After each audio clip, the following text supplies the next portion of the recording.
Sometimes it feels like the sun will never rise, like the birds will never sing again. Believe in a power greater than what you are going through. When you don't know what to do, keep breathing.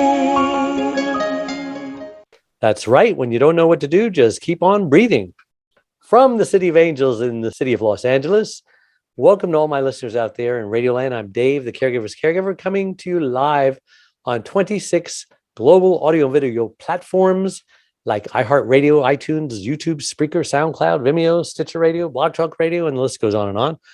In fact, we are proud to be voted #1 caregiver podcast of the top 50 on Player FM, and #2 caregiver podcast on FeedSpot out of the top 60, and #2 on Caring Village.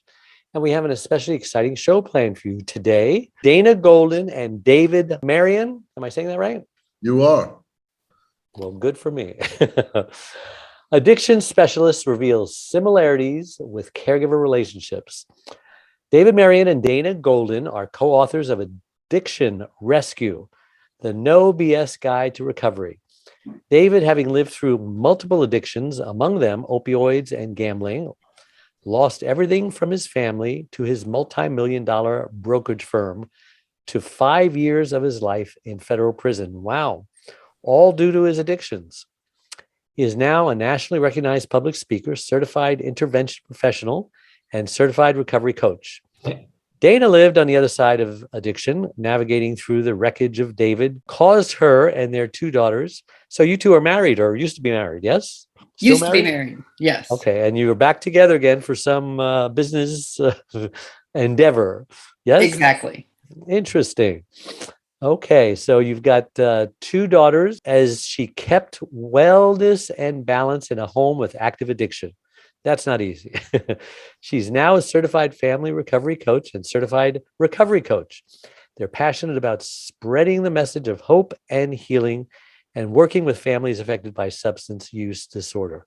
What family is not affected by this? It's a very good topic that you guys are doing.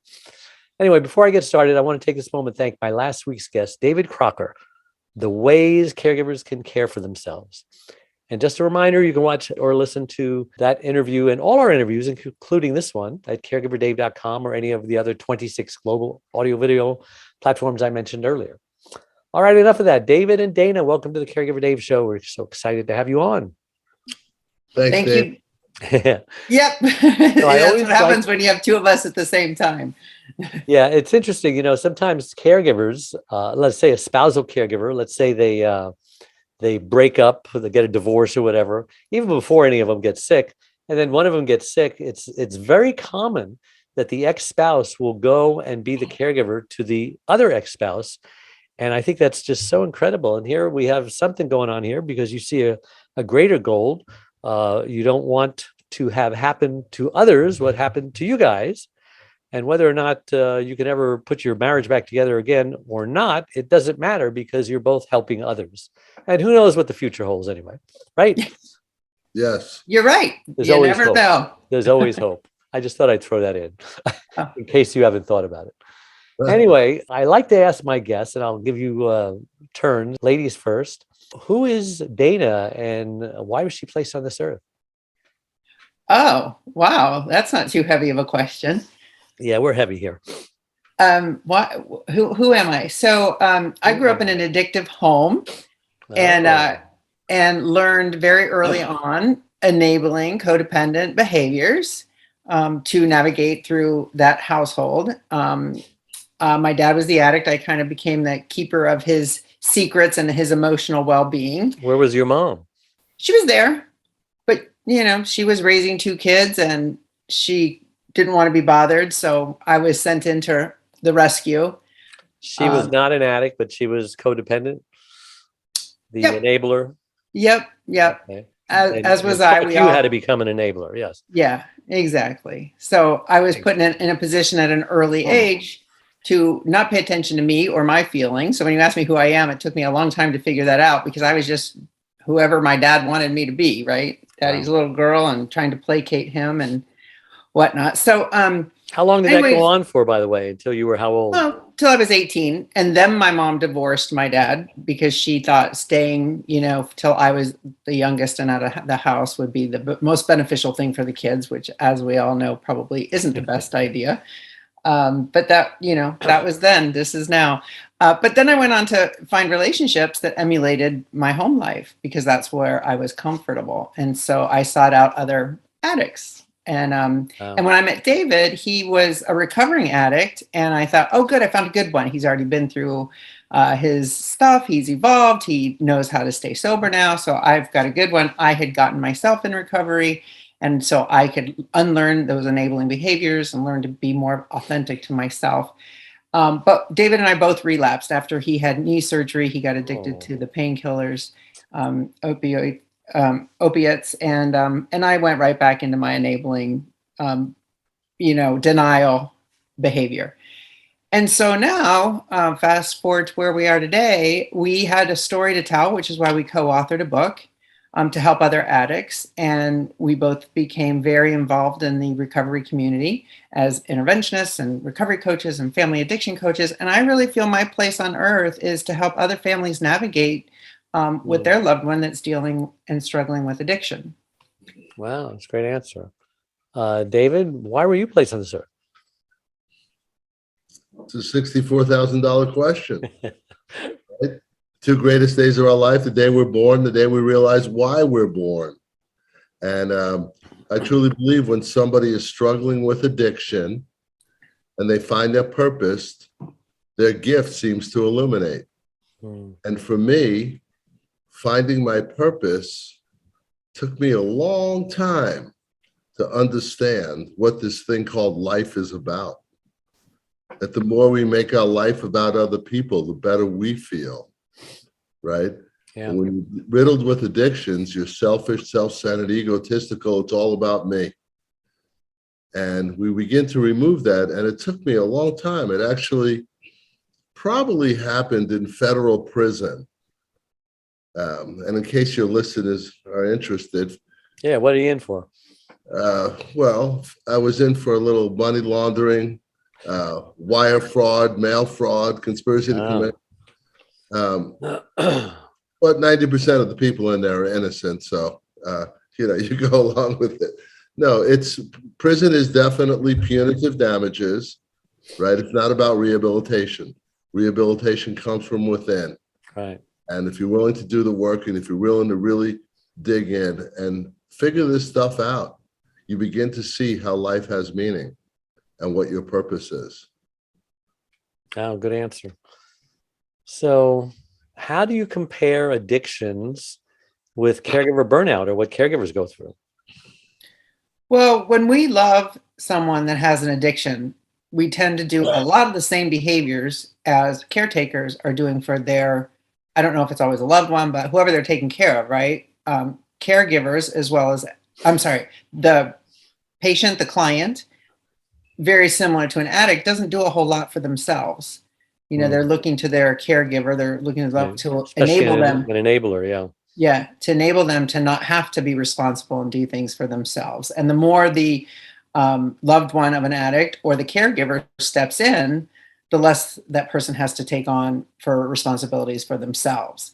And so I think that enabling codependent piece is very parallel in both roles. So my response is a little different, but go ahead. The question being how the difference between caretaker burnout and what we do. Yeah. It's a spiritual axiom.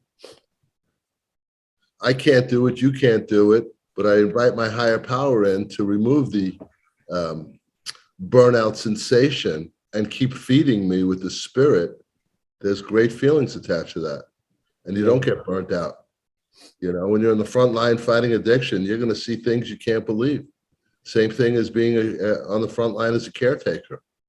You're going to see a lot of people falling in front of you, a lot of people dying, a lot of people going to jail, right? Yeah. I have to connect myself in a way differently. Otherwise, there's going to be burnout. And the people that are burning out I don't believe, are reaching out to exterior sources for help. Right. Yeah, and they don't know what they don't know. How long did it take you as a professional enabler, Dana, to put on your oxygen mask first? It took me till I was in my 20s. I had a boyfriend at the time that went into treatment, another one along the way that was an addict. And when he went to treatment, his counselor, I made it a point to tell his counselor all the things that were wrong with him and that they needed to fix. And she just looked at me and handed me a pamphlet and said, go to Al-Anon. And I said, no, I don't need to go anywhere. I don't have a problem. I'm not, he's the one that needs fixing, not me. And she just said, go to Al-Anon. So that was my first foray into that I had a part in all of this. And it's amazing that you went. Most people wouldn't. I was going to be the dutiful girlfriend. Okay. Of course I would go. So I was going for him. I wasn't going for me. Cool. But I quickly learned that it was for me, and that the 3 C's were the first thing that I learned. You didn't cause it, you can't control it, and you can't cure it. And so with that, I got a lot of relief right there, because that was me. I was trying to fix people all the time, and you can't. People have to work on fixing themselves. That's right. I can be a fixer too, but I gave that up a long time ago because I'm an auto mechanic. When something breaks, so I fix it. So how former spouses come back together to work with families in the addiction space, which is what you guys did. What were you thinking? Well, whose idea was it? Yeah. Well, I told David when he was in prison that we had a good story to tell. And if he could, straighten out his life like he has, which I knew he had the potential to, because I knew when I met him, the potential that was there. I said, we can help other people. So I said, write down everything. Write down all your stories, how you felt, where this journey has taken you. And I'm the writer. I'll put it into a book. And so you're still kind of enabling at that point, right? Because you're still trying to fix them. And we have a story. We can do a book. We'll be okay. Was that what's going on in your mind? Yeah, I think a lot of it was knowing that we had a journey of helping other families repair from the damage, because most people that are in addictive relationships, when they come to an end, they don't talk again. They don't repair those relationships. They're just done. And we had 2 daughters, so I wasn't going to let that happen. And I also know that there's a difference between David, Marion, the guy, and the disease of addiction. And David was a great guy. He just had this terrible disease that was causing all the wreckage. So, and I tell families that you have to learn to separate the person from the disease. They don't want to do this to you. They don't want to do this to themselves. They have a bad disease. Do you still love David? And David, do you still love Dana? Yeah, absolutely. Yeah, cool. Well, I really appreciate what you guys are doing together. Though. Pardon? I think love evolves differently. Yeah.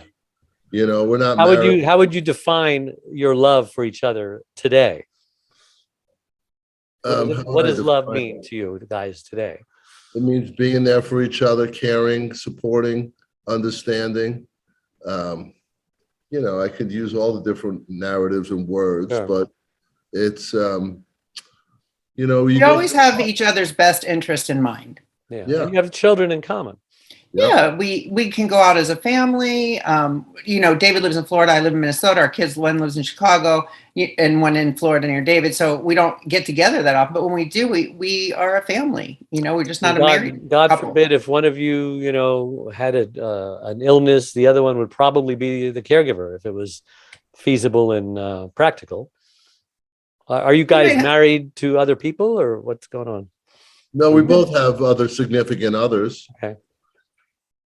Yeah, well, that could complicate that caregiver scenario, but you never know.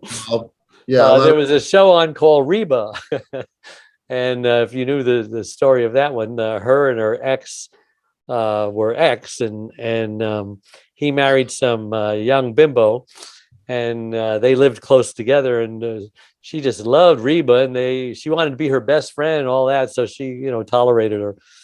Anyway, moving on from that. How your book, Addiction Rescue, the No BS Guide to Recovery, is helping families. Let's talk about your book. Well, the book is a really comprehensive, everything you could want to know and want to learn and about addiction and recovery, from hey, do I have an addiction? Is it a problem? What are the signs? What do I need to look at? How do I know?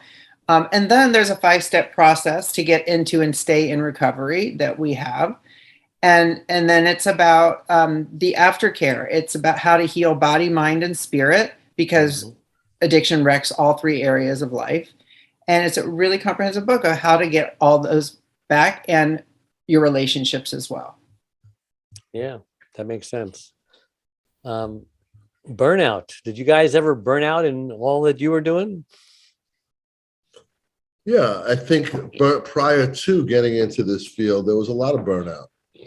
We owned a gold and silver brokerage firm for many years, had many, many employees.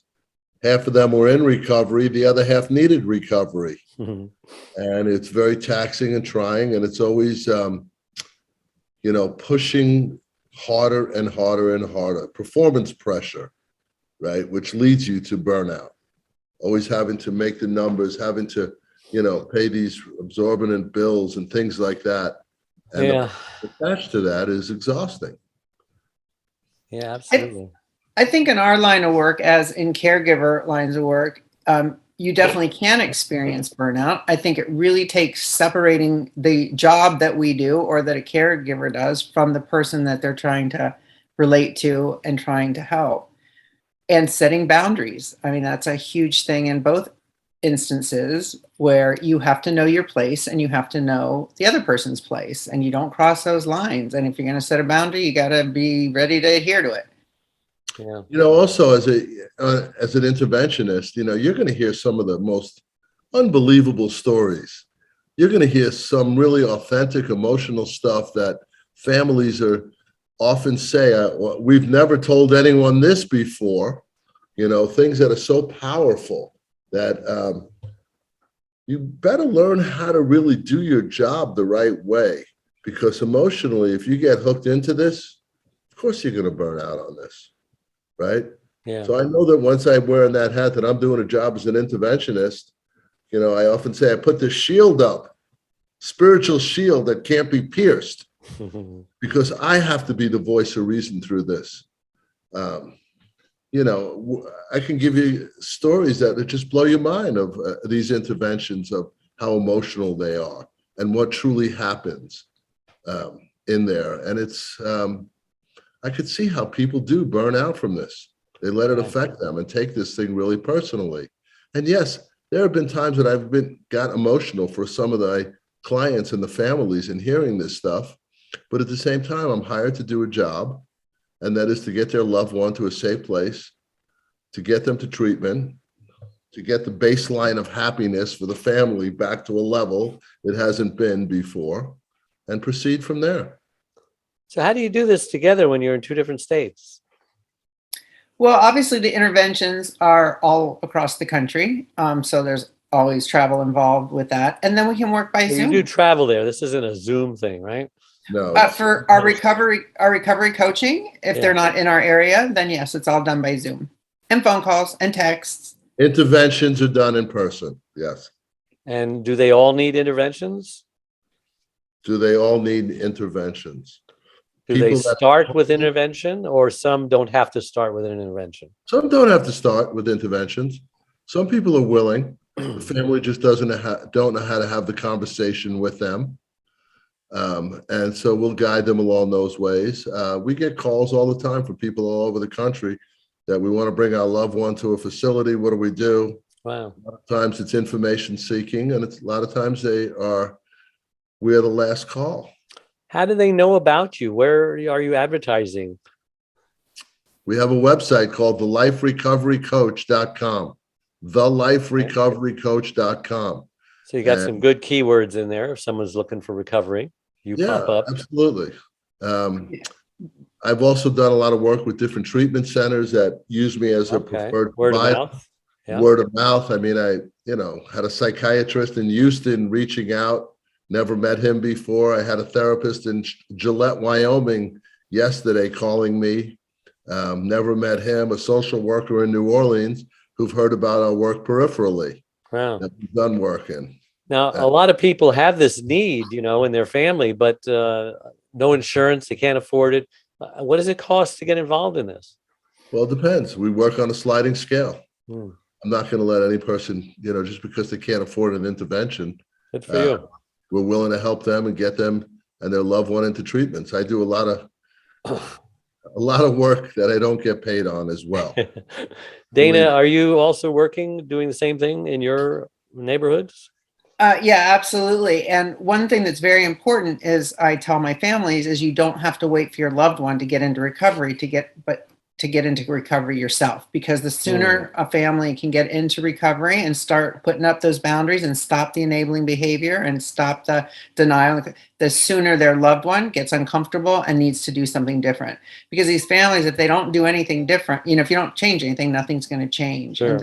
And so that's the best way for them to steer their loved one to treatment or doing something different is by doing something different themselves. Yeah. Now, curious minds need to know, as they say, and I have a curious mind.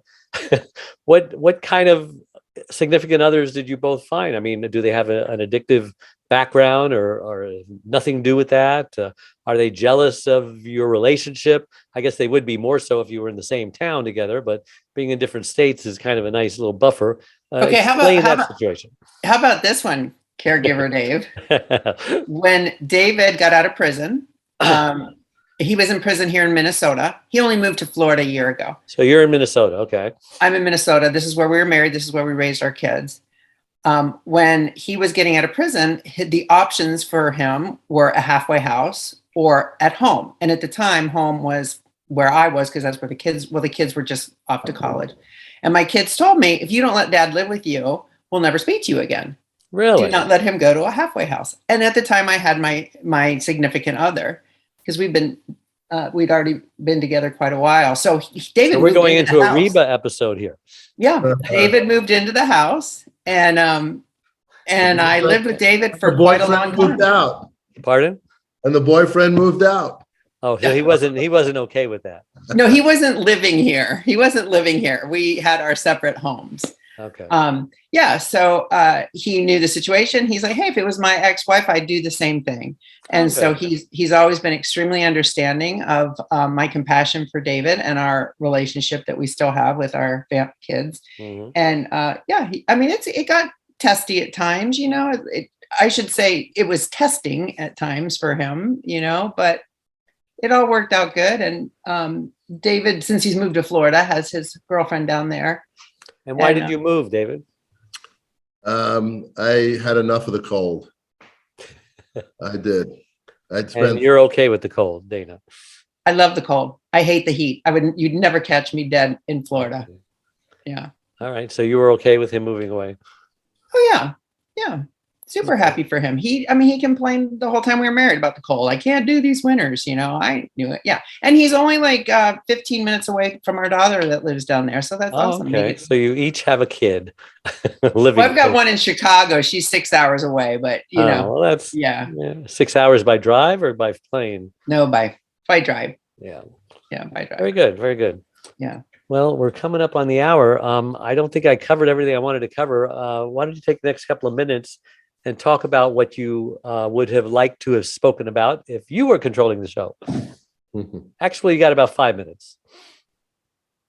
I think we touched on a lot of good things. It's Caregiver Dave show. I do want to tell you that until last November, I was a caregiver for 3 years. I took care of a friend's mom. I ended up moving in with her.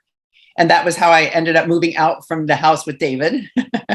And that was for 2 years. She had broken her kneecap and couldn't be on her own. So I said, hey, I'll come live with you. And I just never left. And the kids were still living with David? No, the kids have been gone for a long time. Okay. Yeah. Yeah. They graduated high school. Why did they want David to come into your house as opposed to a halfway house? What was their thinking?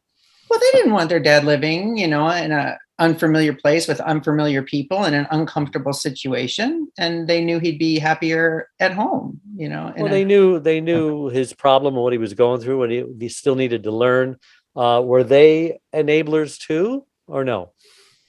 Each daughter handled it very differently. Mm-hmm. It's really interesting that, as we always say, kids can grow up in the same home and be completely different. One had a lot of compassion for David and always wanted to be there for him. The other one was more like, I'm out of here, I don't want to deal with what's going on. So yeah, very different attitudes, but very loving towards him. And of course, their relationships now are better than ever. And they're both very, very Good. close. So. Hey, it's all about relationship and family and you know, a little speed bump in the road. You're one of the lucky ones. A lot of people just never get over this, Sure. unfortunately. Well, you hear the stories all the time, you know. Yeah. I'll never forgive my ex-wife or my ex-husband. You know, I'll never even talk to her again, and I'll never do this. And I say, wow, that's a lot of effort to hold on to that anger. Yeah. And Unforgiveness is like drinking poison, hoping the other person dies, by the way. that's Yeah, resentment. we say the That's same thing in resentment. addiction. Yeah, exactly. Yeah. Drinking poison, hoping the other person dies. Yeah. So anyway, my point is that she passed away last November, but I took care of her for 3 years and lived with her full time. So, you know, did you suffer burnout in your caregiving, or did you learn something from addiction about that? You know, I really didn't suffer burnout. She was a wonderful person to take care of. She didn't cause me any issues where it made me say, what am I doing? I don't want to do this. You know, we had a great relationship, and that she was very respectful of me and my time and having a life outside of her. Wow. And me knowing she was my priority and that I would never leave her hanging. So it was a good balance between the two of us. She drank and smoked until the day she died. How old was that? 87 with COPD. Well, God bless her. Yeah, having to take her oxygen off so she could smoke, you know, and then putting the oxygen back on. So let me ask you, what's the difference between being a caregiver who probably doesn't give themselves enough time to take care of themselves, the self-care, and being a codependent person? Is there any difference between those two? No, there's a lack of self-care in either way, because you're too worried and tied up and emotionally invested in the other person. And it all leads to a lack of self-care. Yeah. What's the fix for that? I know we're not supposed to use the word fix, but Solution. the solution. Thank you. The solution to self-care is solution is 100% always self-care, isn't it? Yeah, taking the time out for yourself. I mean, we have a whole list of ways to raise dopamine levels just naturally, and that's self-care. It's about eating good. It's about drinking plenty of water. It's about getting enough sleep. It's about getting out in nature. Whatever those things are that make you happy and make you feel fulfilled and empower you, those are the things you have to take advantage of on a daily basis. And caregivers that are burned out is at epidemic levels. There's only 10%. Here's the stats. There's only 10% of caregivers who are healthy and take care of themselves. 30% of them don't do it to a point where they actually get sicker and die before their loved ones do. And then the other 50 or so percent, they become sicker, become hospitalized, and need a caregiver of their own. So that's how bad it is. 70 to 80% to 90% of caregivers really are unhealthy and would be labeled codependent people. They're not helping the person they serve when they're not taking care of themselves. It's just like, what do we say about the mom? When the mom is happy, the rest of the family is happy. Yeah. Or the person on the plane, if you don't put your mask on first, you're both going to faint from oxygen. You're both out of commission, Exactly. Yeah. We teach our families that. Mom, your siblings will probably put her in a nursing home because they don't have the compassion you do. And I try to tell caregivers that all the time, but it's like talking to drug addicts and like talking to codependency addicts. They just don't get it. That term codependency is just so overused today. Yeah. It really what's a better term? Enablers? No, I think that an overfunctioner. People overfunction and let other people underfunction. I like that. But I think part of it is also everyone is going to be codependent, right? If you have kids, if you have a loved one, significant other, come on, you're going to have that dependency towards them. That's why kids are so spoiled today, is because they're doing too much for them. Well, the difference being is that it's done through the healthy boundaries and healthy pathways that you're creating to create healthy codependency rather than the unhealthy codependency where the term came from. When Melanie Beattie wrote that book about her husband, Dave Beattie, who actually worked for me for many years, died of alcoholism. You know the book he's talking about? No. Codependent No More? I've heard of the book, but I haven't read it, believe it or not.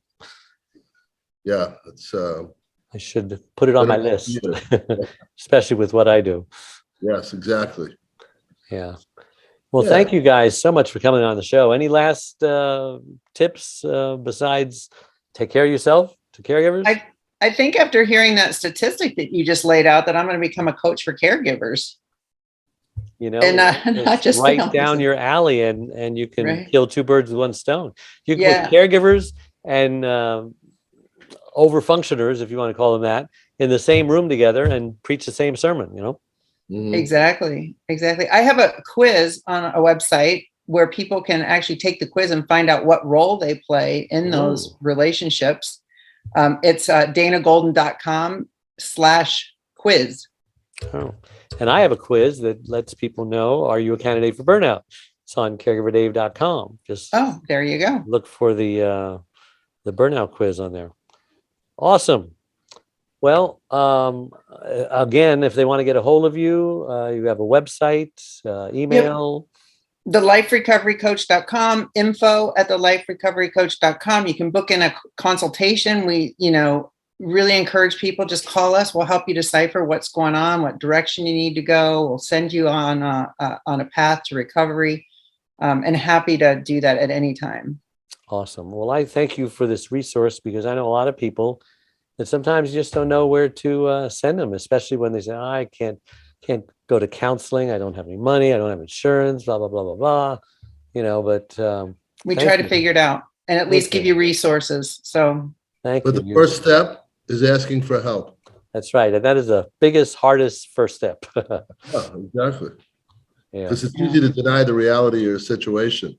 But once you accept there's a problem, that comes with wanting to change. Yeah, I always get a kick out of the people who come to me and tell me about this person that they really want help. I says, well, why aren't they calling me? Yeah, exactly. Yeah. Thank you again. Appreciate it. Thank you so much, Yeah. Dave. Appreciate Thank you for having us. It Sound was like you're a on pleasure. the call. And just a reminder to everybody watching that all these interviews are recorded podcasts, and I have a free membership website, caregiverdave.com.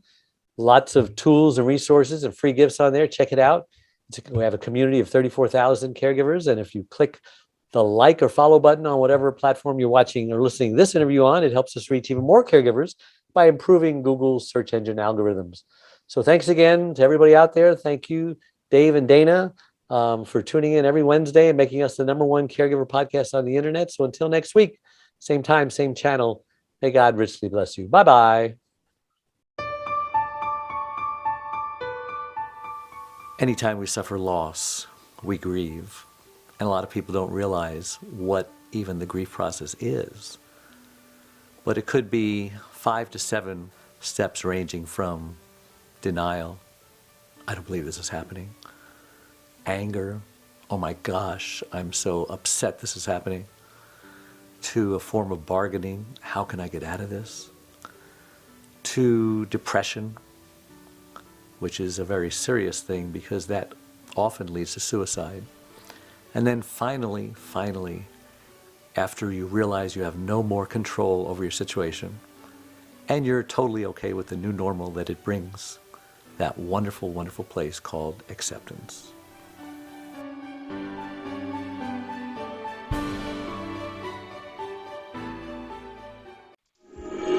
Sometimes it feels like the sun will never rise, like the birds will never sing.